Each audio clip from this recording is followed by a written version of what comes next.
Now moving on to question number 2. Question number 2, some equations are given and you have to compare the ratios a1 upon a2, b1 upon b2, c1 upon c2, and you have to tell whether the lines are intersecting, lines are parallel, or the lines are coincident. So there is one formula. Suppose we have two equations a1x plus b1y plus c1 equal to 0, and this is second equation a2x plus b2y plus c2 equal to 0. These are the two equations. Then if we take out the ratio of the coefficients, that is a1 upon a2, and coefficient of y will be b1 upon b2. So first condition is that if in any two linear equations a1 upon a2, that means the ratio of coefficients of x and the ratio of coefficients of y, that is b1 upon b2, they are not equal, then the lines will always intersect at a point. When you draw the graph of such lines, they will intersect at a point. Or we can say we can have a unique solution. Why unique? Because the lines are intersecting at a given point, so the coordinates of that given point will give you the solution. Or we sometimes call this type of equations as consistent. So consistent, unique solution, and intersecting at single point, all three are same.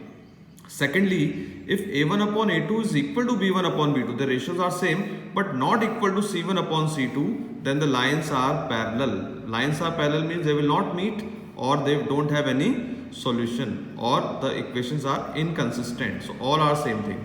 Third condition, if all the ratios are equal, a1 upon a2 equal to b1 upon b2 equal to c1 upon c2, then we will say lines overlap each other, or you can say coincident lines, or you can say the equations have infinite number of solutions because they are overlapping each other, so there will be infinite points common in them. Or you can say consistent with many solutions. Equation is consistent but with many solutions. So then in this way we have first question of question number 2, first part. These two equations are given and we have to check which solution they will have. So what is a1 here? 5, a2 will be 7, b1 minus 4, b2 6, c1 8, and c2 minus 9. So first I will take the ratio of x, coefficient of x, that is a1 upon a2. a1 upon a2 is 5 by 7.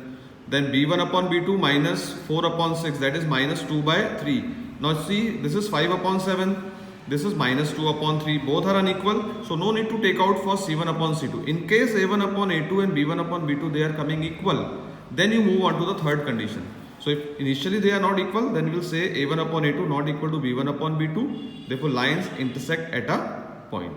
That means you have a unique solution. In the same way, you will do second part and third part of question number 2 and question number 3 also. In third, same thing you have to do.